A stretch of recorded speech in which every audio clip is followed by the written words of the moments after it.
안녕하세요. 화학에는 모든 물질의 근본을 정리한 주기율표가 있잖아요. 그렇다면 이 광활한 생명의 세계에도 모든 것을 꿰뚫는 단 하나의 지도가 있다면 어떨까요? 오늘 바로 그 생명을 위한 주기율표라는 아주 혁신적인 아이디어를 같이 한번 들여다보려고 합니다. 한번 상상해 보세요. 화학자들이 원소 주기율표로 우주의 모든 물질을 아주 깔끔하게 정리했듯이 만약 생물학자들이 우리 몸속에 있는 수십조 개의 세포를 단 하나의 표로 정리할 수 있다면요. 바로 이 엄청난 질문에서 오늘 이야기가 시작되는 거죠. 자, 근데 이 거대한 질문에 답하려면요. 먼저 생물학이 오랫동안 안고 있던 아주 근본적인 문제, 일종의 정체성 위기부터 짚고 넘어가야 돼요. 시작은 아주 단순한 질문입니다. 세포라는 걸 도대체 어떻게 정확히 정의할 수 있을까요? 이 세포를 이해하려는 여정이요, 생각보다 꽤 길었어요. 1600년대에는 현미경으로 들여다본 그냥 단순한 모양의 전부였죠. 그러다가 시간이 흘러서 과학자들은 세포가 하는 일, 즉 기능에 주목하기 시작했고요. 그리고 지금은 기술이 엄청나게 발전해서 세포 안에서 어떤 유전자가 켜지고 꺼지는지 그 미세한 활동으로 세포를 구분하고 있습니다. 근데 여기에 큰 문제가 하나 있었던 거예요. 이 정의들이 마치 사람의 직업과 그날그날의 기분을 헷갈리는 것과 같았거든요. 의사라는 근본적인 정체성, 이걸 세포 유형이라고 하고요.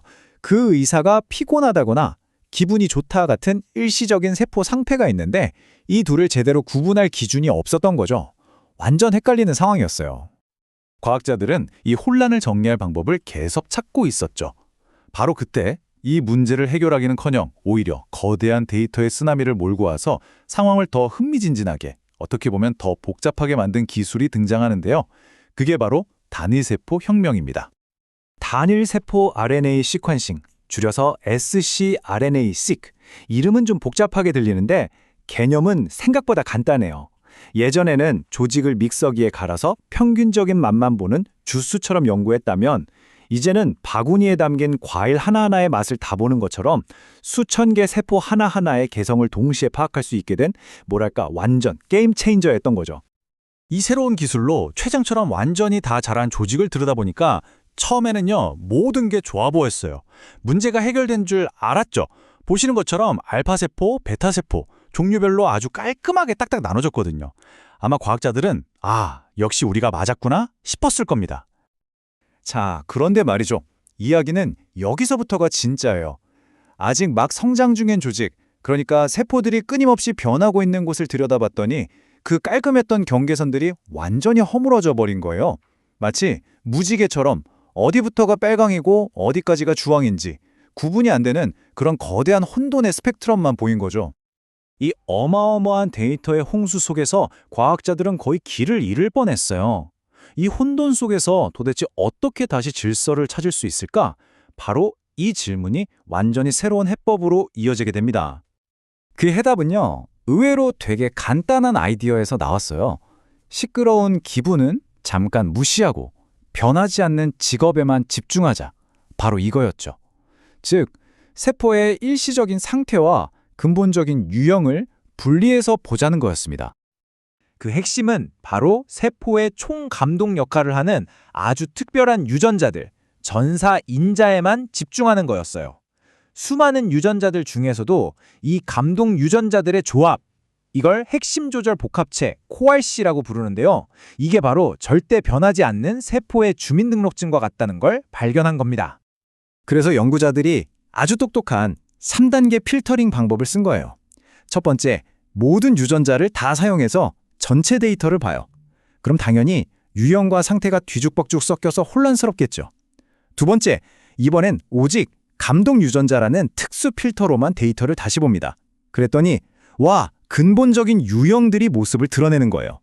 마지막으로 이 두 지도를 딱 겹쳐보니까 마침내 어떤 유형의 세포가 어떤 상태들을 가질 수 있는지 명확하게 구분할 수 있게 된 겁니다. 자, 그럼 이제 정리가 되시죠? 세포 유형은 핵심 감독 유전자들이 결정하는 세포의 본질, 즉 직업이고요. 세포 상태는 그 직업 위에 잠시 나타나는 그날그날의 기분이나 컨디션 같은 아주 역동적인 프로그램인 셈입니다. 이렇게 유형과 상태를 쫙 구분하고 나니까 드디어 이 모든 걸 아우르는 거대한 그림이 보이기 시작한 겁니다. 네, 바로 오늘 이야기의 하이라이트, 세포 주기율 표예요. 생명을 완전히 새로운 방식으로 바라보는 틀이죠. 논문 저자들이 뭐라고 했냐면요. 이제 우리는 단순히 세포를 나열하는 걸 넘어서 세포의 근본 유형과 일시적인 상태 사이의 관계까지 체계적으로 정리할 수 있는 하나의 틀을 갖게 됐다는 겁니다. 아, 이 비유가 정말 기가 막힙니다. 한번 보세요. 화학의 기본 단위인 원소는 생물학의 세포 유형에 해당하고요. 주기율표의 가로줄이 전자가 채워지는 순서를 보여주듯이 이 표의 가로줄은 하나의 세포가 점점 성숙해가는 발달 경로를 보여줘요. 세로줄은 비슷한 성질의 원소를 묶어주잖아요. 여기선 비슷한 발달 단계에 있는 세포들을 묶어주는 거죠. 심지어 성질은 똑같은데 약간 다른 동위 원소는 같은 유형이지만 잠시 다른 상태, 예를 들어 분열하고 있는 세포 상태와 완벽하게 딱 맞아떨어지는 거예요. 그러니까 이 표가 딱 완성되면 우리는 말 그대로 한 생명체의 모든 세포를 한눈에 볼 수 있게 되는 거죠. 가로줄을 따라가면 세포가 어떻게 나이를 먹어가는지, 세로줄을 보면 서로 다른 세포들이 어떻게 연결되어 있는지 그 관계망이 쫙 드러나는 겁니다. 더 나아가서 우리 몸의 조직이나 장기는 여러 세포 완소들이 모여서 만들어진 하나의 거대한 분자처럼 이해할 수도 있게 되는 거고요. 그런데 이 표의 진짜 대단한 점은요. 단순히 정보를 예쁘게 정리하는 데서 끝나지 않는다는 거예요. 좋은 지도가 아직 발견되지 않은 대륙을 암시하듯이 이 표는 우리가 아직 발견하지 못한 생명의 비밀을 예측하는 힘을 가지고 있습니다. 여러분, 150년 전에 멘델레예프가 주기율표 빈칸 보면서 여기 분명히 새로운 원소가 있을 거야 하고 그 성질까지 예측했던 거 다들 아시죠? 그거랑 똑같은 겁니다. 이 세포 주기율표의 빈칸은 우리가 아직 발견하지 못한 미지의 세포가 어디에 어떤 모습으로 존재할지를 알려주는 보물지도나 마찬가지인 거죠. 실제로 이 표는 신경과학의 오랜 수수께끼에 대한 단서를 줬어요. 뇌의 특정 세포가 A에서 갑자기 C로 점프하는 것처럼 보였거든요. 그럼 중간 단계인 B는 어디 갔을까? 다들 이게 미스터리였어요. 그런데 이 주기율표를 딱 펼쳐보니까 바로 그 자리가 텅 비어있는 거예요. 이 표가 마치 아마 당신들이 놓친 중간 단계 세포가 바로 여기 있을걸 하고 강력하게 외치고 있는 셈이죠. 이슬 과학자들은 그 빈칸을 채우기 위한 탐험을 시작할 수 있게 된 겁니다. 결국 이 세포 주기율표는 그냥 정리 도구가 아닌 거죠.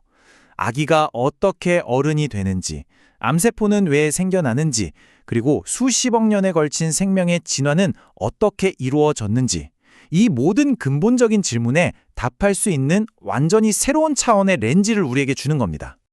이건 이야기의 끝이 아니에요. 오히려 이제 시작이죠. 인류가 생명이라는 거대한 책의 목차를 이제 막 손에 넣은 것과 같아요.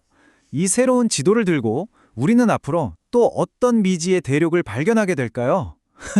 아, 정말 생각만 해도 가슴이 뛰지 않나요?